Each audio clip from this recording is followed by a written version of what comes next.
What is going on, everybody? Jonathan G. Blanco here, ready for another episode of Showroom. Showroom is a show where we discuss everything that's going on in commerce, retail, brand, and we focus on the business, the technology, what's happening in culture. Our whole goal for this show is to highlight the most important things that are happening in this world of commerce and bring them forward to you. We'll talk about some of the things that we're doing at Niftmint as the show is presented by Niftmint.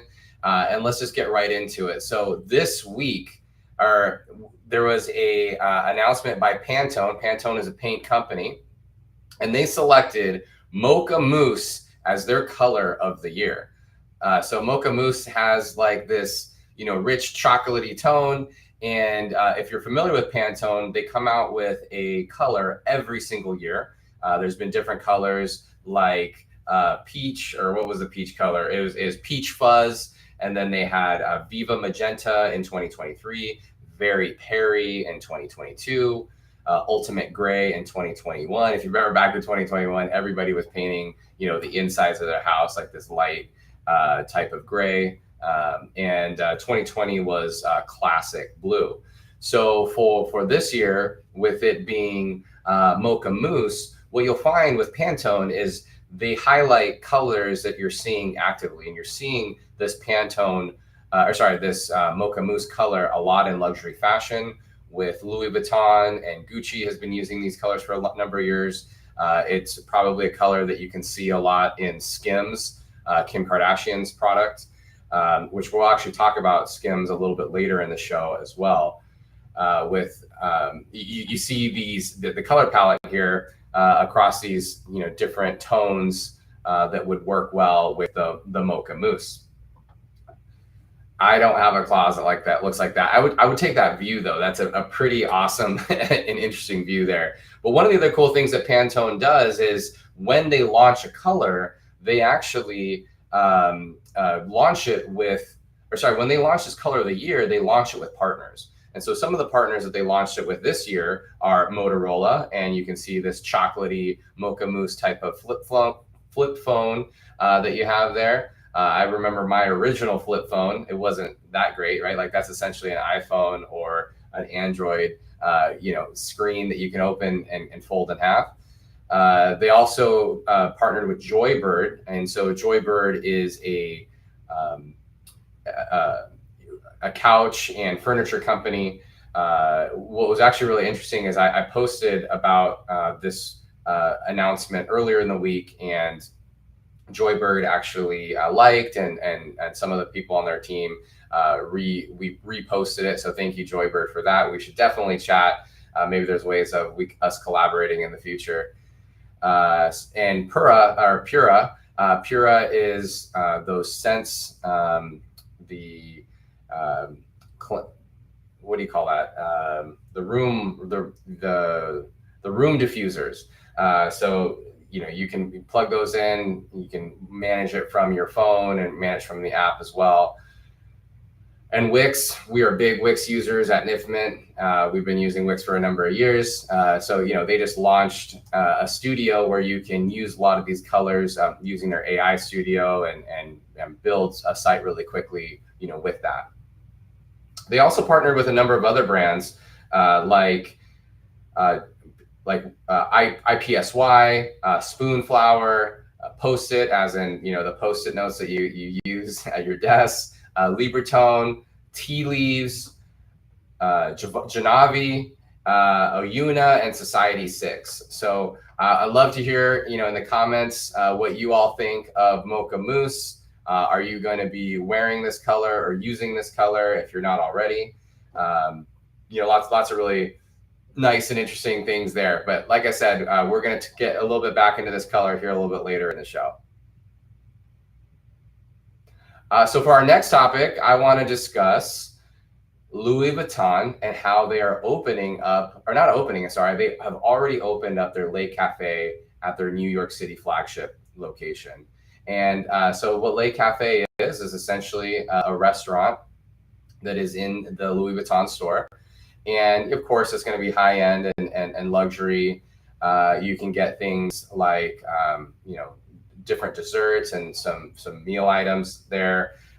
they partnered with restaurateur Steven Starr, and they have things like truffled mashed potatoes or hazelnut entrapments, which we'll get to here in a second. And I mean, look how elegant. Whoops, I went a little too quickly. Look how elegant that looks. I mean, I hope it tastes as good as it looks. It looks really good. Of course, it has a Louis Vuitton, branding on there. My team and we're going to be headed to New York City for the NRF conference taking place in January. So I will definitely be stopping there with my team. We're really looking forward to it. Looking forward to the NRF conference as well. It's going to be a good event, and definitely come to our booth if you are headed to NRF. They say it has a library inspired theme. There's 600 curated books showcasing the seamless functionality all throughout the space here. You have your classic tones and your classic colors there. It reminds me of the Nordstrom Cafe, but obviously more elegant. So if you've been to any Nordstrom department store, they have nice Nordstrom cafes and really good food at these places. They have Nordstrom restaurants as well. But it's kind of similar concept. Hey, if you're already going to be coming here to browse or to shop, why not eat here and provide that high-end luxury experience in dining.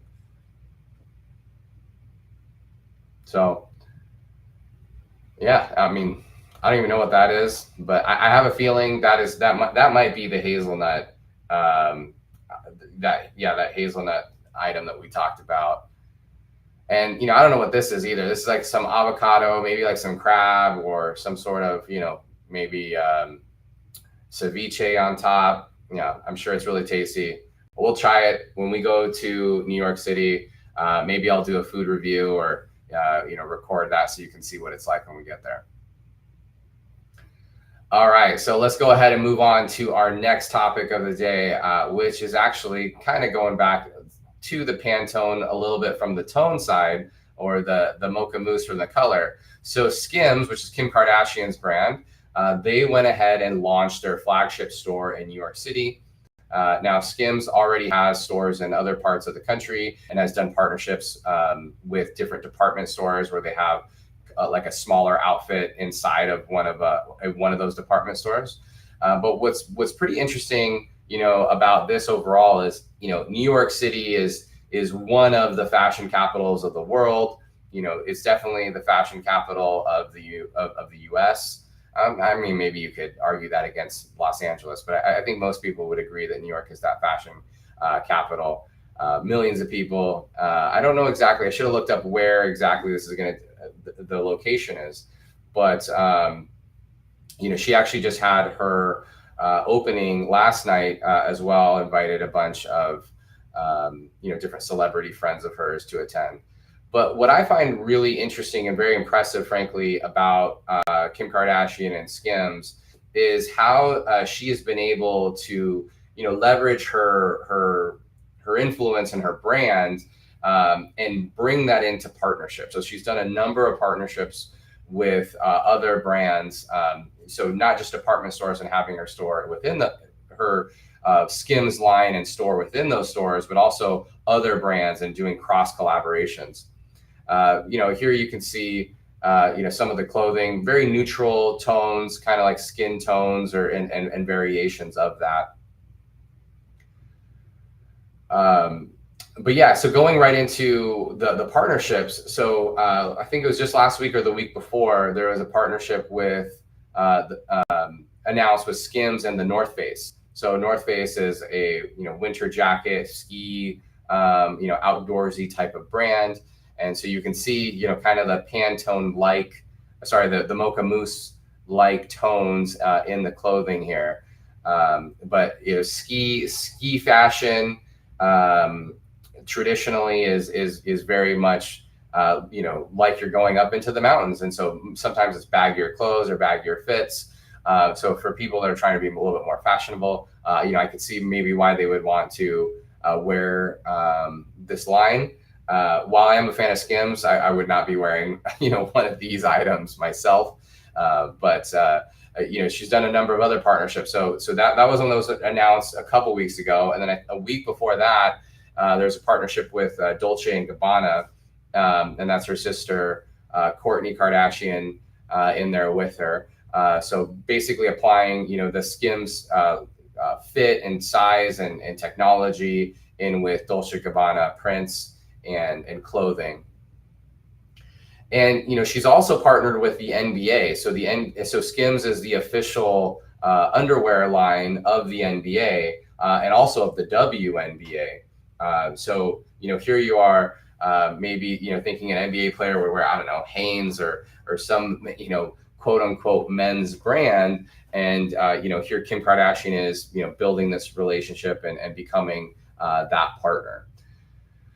And here you have several WNBA players, modeling the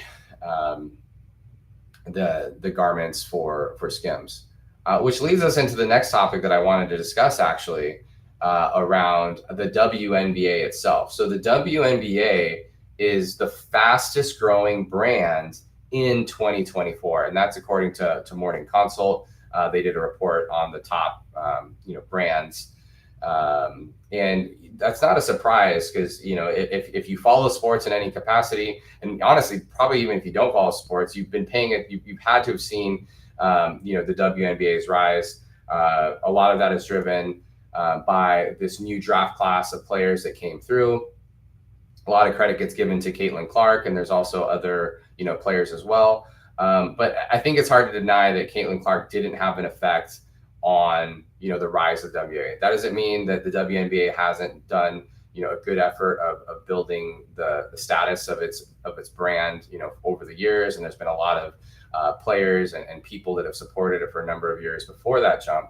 But Caitlin Clark actually was named the Times Athlete of the Year for 2024.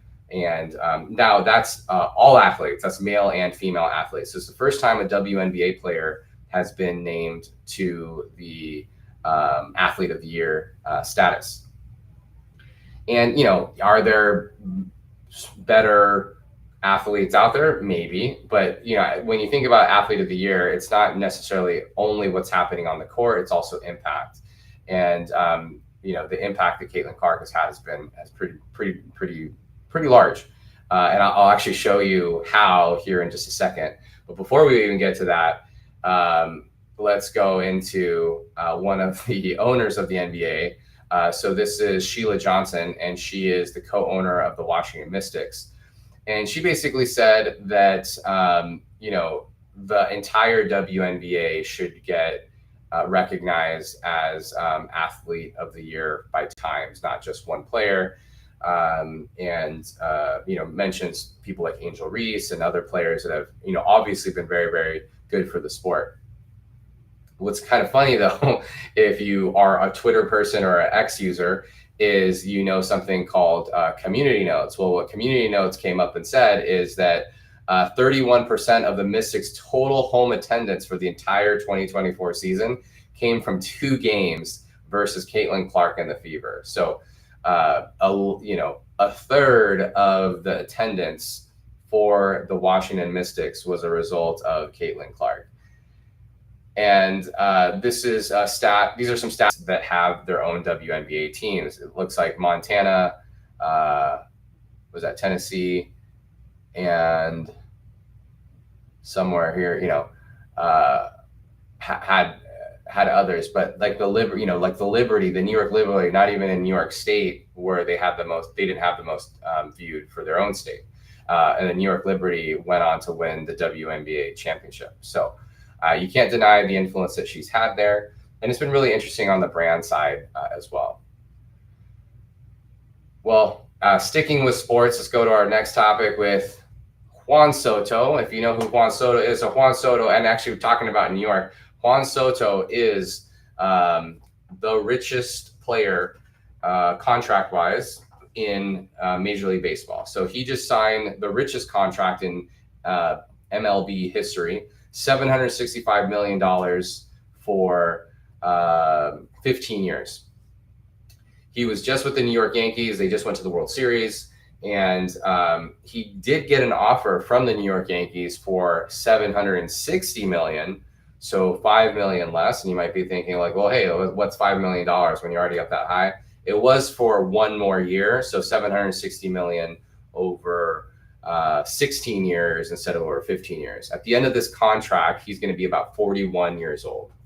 There's no doubt there's a high impact of sport in popular culture and baseball. And so if a baseball team is willing to pay $765 million for a player, I can only imagine how much money they think they're going to be bringing in as a result of these types of players.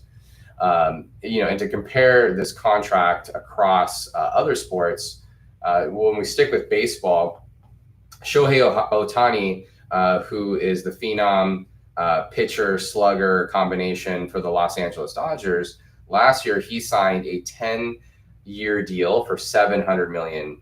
So, in a per year basis, that's going to be more, of course, than Juan Soto. Shohei is a different type of player, though. He's unlike a lot of people we've ever seen, because he not only can hit the ball with tremendous power and be a home run leader and a stolen bases leader, he's also a pitcher, though this year he did not pitch. And to compare that to other sports, you have Patrick Mahomes, who is the quarterback for the Kansas City Chiefs, earning $450 million over 10 years. And you have Jason Tatum, who is on the Celtics. They just won the championship last year, and he's getting $330 million over 5 years. What's crazy is when you look at these numbers is you see Patrick Mahomes, 450 over 10 years. He's making the least out of all of these folks.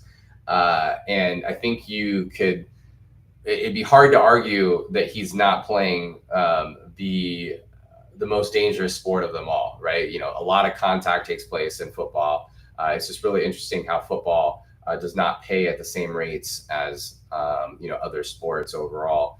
That might have to do with the fact that there's so many players per team, maybe less games. They play, what do they play? They play 17 games as opposed to 82 games for the NBA, and I believe 160 games for the MLB. So significantly less amount of games. But, we'll get into more as we continue with the Showroom series in our show is, this impact of sports in business. Some of these players have their own shoe lines or big endorsement deals, like Shohei is with New Balance. Jason Tatum is with the Jordan brand. I'll be honest, I'm not sure who Patrick Mahomes is with. I believe he's with Under Armour, but don't quote me on that. And I have no idea who Juan Soto is, but I'll learn that for next time. But yeah, there's no doubt there's a really good, interesting cross section between sports, music, culture, and business. And so, there's a lot of other shows that we actually really like and enjoy that we take inspiration from as well. So, that's be on the lookout for more sports business content as well from us. And to round things out and close things out, happy holidays. 'Tis the season. Fa la la la la. We are going to be hosting our Web3 Holiday Party next week. And that is going to be at the TF Labs and Niftmint offices in Seattle in the Belltown neighborhood. This will be our second annual Web3 Holiday Party. If you're familiar with our events, we host monthly events here in the Seattle area. Just connect people in the tech community around Web3, AI, and commerce. And I think we hinted at this last episode, but we actually are working on a showroom conference that will take place in Q3 of 2025. So more details on that and more details on that over the next few months as we solidify that. But what we will have is a whole speaker lineup filled with innovators, executives from the largest brands. And we have a lot of really great brands here in the Pacific Northwest. And we'll be doing this across different states in the future. So if you're in the Seattle area or will be in the Seattle area next week, definitely come and join us. Go ahead and scan that QR code there at the top, and you'll be able to come and attend. And that's going to be thanks to Niftmint, TF Labs, and our partners Genzio and Conduit Network, who are co-hosting this event with us. So yeah, with that, thanks so much for watching another episode of Showroom. Make sure that you are liking and subscribing. Definitely give us a follow. Share this with your friends and colleagues. And if there's topics that you see throughout the week that you want me to cover, definitely reach out, send me a DM or send me an email, and I'd love to cover it. If you are in the commerce vertical or you are a brand and you want to even just join the show and have share your takes on what we're talking about, reach out as well. We're always looking for people to join in and come on and have some great discussions. So with that, thank you so much for watching episode 3 of Showroom, and we will catch you next time.